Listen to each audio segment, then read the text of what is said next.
Jumpa lagi dengan saya, Willy The Rooms, di The Sinners Channel.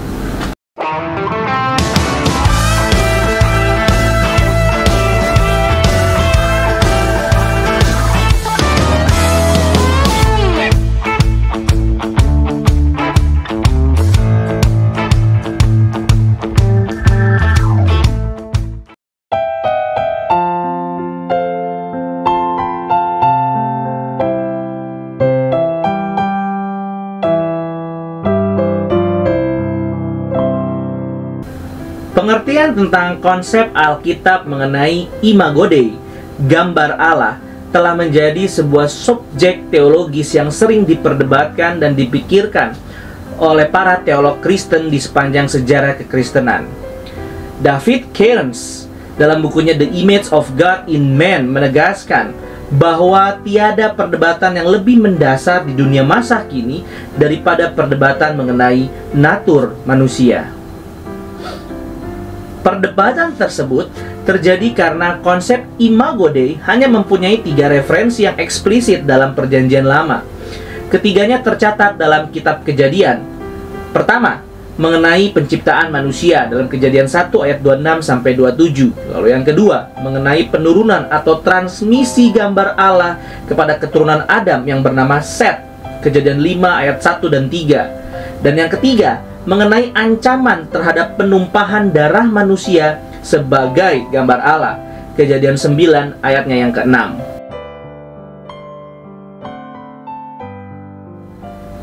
Irenaeus mengatakan bahwa kata gambar itu merujuk pada unsur fisik, yaitu kebebasan dan akal budi manusia.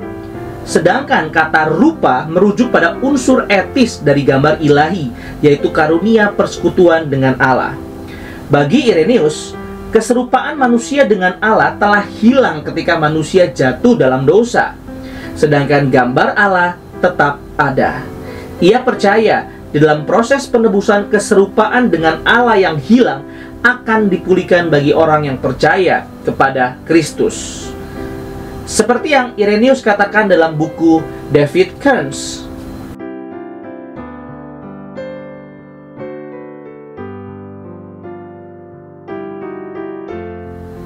Dengan hilangnya rupa Allah setelah karena kejatuhan dalam dosa, maka manusia tetap memiliki jiwa tetapi tidak memiliki roh. Manusia yang berdosa menjadi tidak sempurna, hidup dalam daging dan sifat alamiahnya seperti hewan. Manusia seperti ini tidak akan menerima keserupaan di dalam Kristus.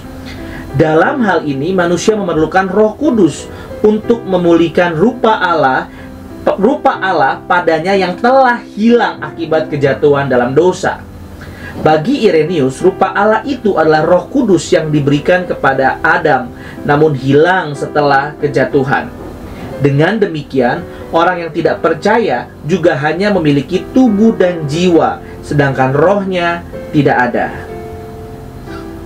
Bila manusia itu mau sempurna kembali, maka ia memerlukan penebusan di dalam Kristus.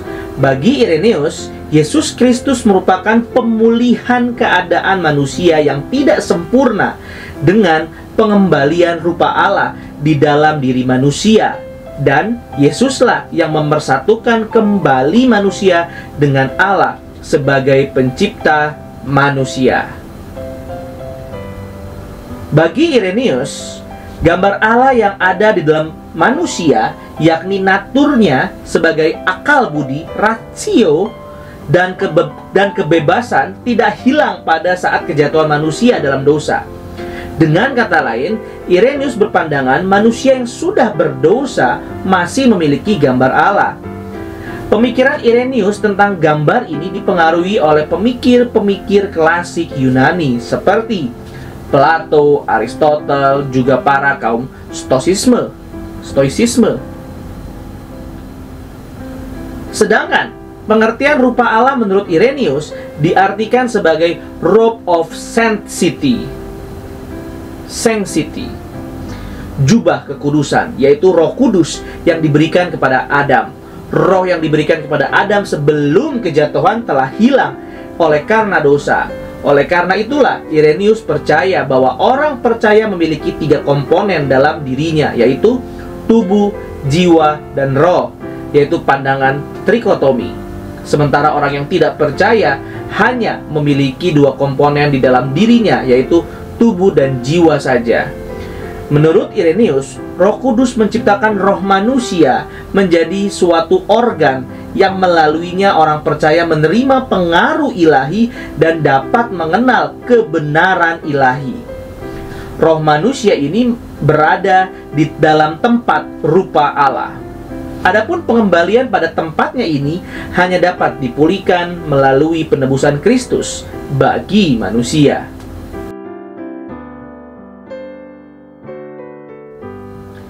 Pertama, mengenai pandangan Irenaeus yang mengatakan bahwa kejatuhan manusia menyebabkan hilangnya rupa Allah dan tersisanya gambar Allah. Bagi John Calvin, gambar dan rupa Allah tidak hilang ketika manusia jatuh dalam dosa, namun rusak secara total. Calvin melihat tidak ada perbedaan pengertian antara gambar dan rupa. Pengertian Irenaeus yang membedakan kedua istilah ini menunjukkan bahwa ia telah salah menafsirkan. Pandangan John Calvin sesuai dengan pandangan Alkitab bahwa kedua istilah itu dapat dipakai secara bergantian di dalam pengertian yang sama. Sebagaimana yang Alkitab nyatakan di dalam Kejadian 1 ayat 26, ayat 27, Kejadian 5 ayat 1, Kejadian 9 ayat 6, 1 Korintus 11 ayat 7, Kolose 3 ayat 10, Yakobus 3 ayat 9. Jadi di Alkitab kedua istilah gambar dan rupa merupakan sinonim dan dapat saling ditukar penggunaannya. Lalu yang kedua, mengenai pernyataan Irenaeus akan adanya aspek yang bertahan dan yang tidak bertahan dari manusia sebagai gambar Allah setelah kejatuhan dalam dosa. Aspek yang bertahan setelah kejatuhan adalah rasio, mind. Pandangan ini dipertahankan oleh Irenaeus yang berpendapat bahwa manusia adalah makhluk rasional, sedangkan aspek yang hilang setelah manusia jatuh di dalam dosa hanyalah rohnya saja. John Calvin tidak setuju dengan pandangan Irenaeus akan kerusakan yang terbatas ini. Menurut Calvin, setelah kejatuhan, segala karunia dan kemampuan pada manusia seperti akal budi dan kehendak manusia sudah rusak secara total. John Calvin juga mengatakan bahwa semua kemampuan manusia di dalam keberadaannya yang rusak, nilainya menjadi rendah dan tercemar.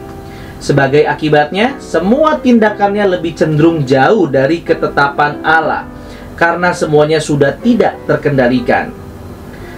Pandangan Calvin ini sesuai dengan pandangan Alkitab dalam Roma 3 ayat 10-18 yang menyatakan bahwa manusia sudah rusak total dan bukan rusak terbatas. Total depravity, not limited depravity. Alkitab menunjukkan kepada kita bahwa setelah kejatuhan di dalam dosa, keberadaan manusia rusak total, termasuk sifat pikirannya, mind, sifat kebenaran keadilannya, righteousness, dan sifat kesuciannya, holiness. Sedangkan bagi Irenaeus, sesuatu yang terpisah itu tidak merusak atau mengganggu keutuhan manusia sebagai ciptaan Allah di dalam fungsi rasionalitasnya dan kebebasannya.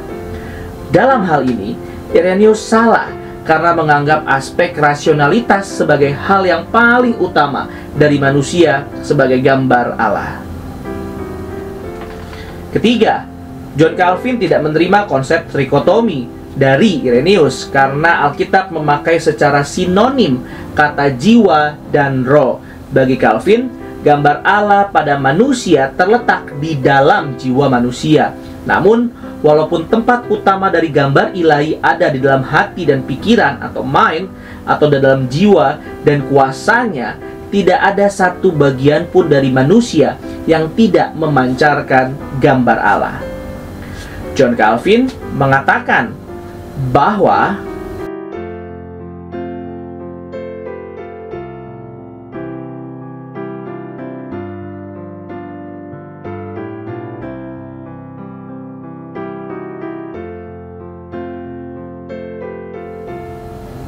Konsep Irenaeus tentang trikotomi tidak dapat diterima karena merusak konsep kesatuan imago Dei.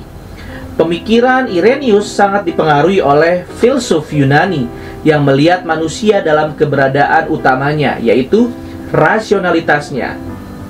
Padahal manusia sebagai makhluk yang memiliki rasio juga sekaligus memiliki tubuh yang merupakan material. Lalu, untuk mengaitkan kedua hal ini diperlukan realitas ketiga yang berfungsi sebagai mediator atau perantara, yaitu jiwa yang oleh fungsi rasio dapat mengarahkan tubuh. Dalam hal ini, Alkitab tidak pernah membuat antitesis yang tajam antara roh atau akal budi dengan tubuh. Alkitab mengajarkan bahwa tubuh ini tidak jahat karena dicipta oleh Allah. Alkitab melihat bahwa tubuh manusia ini bukan sumber kejahatan.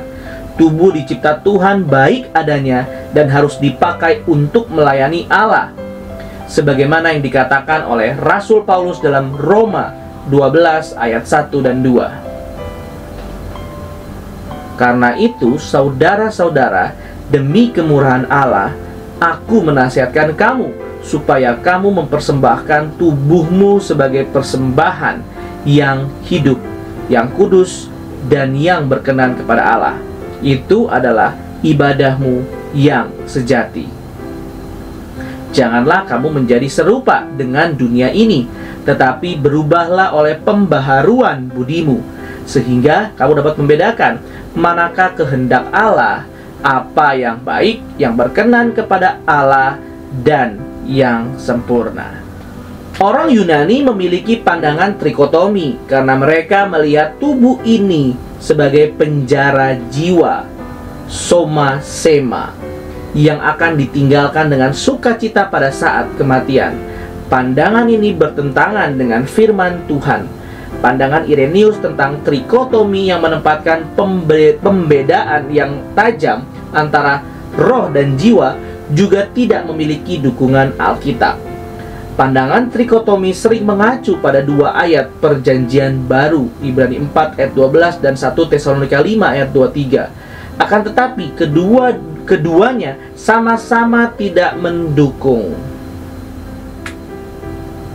Dalam video berikutnya kami akan membawakan antropologi teolog skolastik abad pertengahan, Aquinas, dan kritik terhadap pandangan Thomas Aquinas. Terima kasih. Tuhan Yesus memberkati.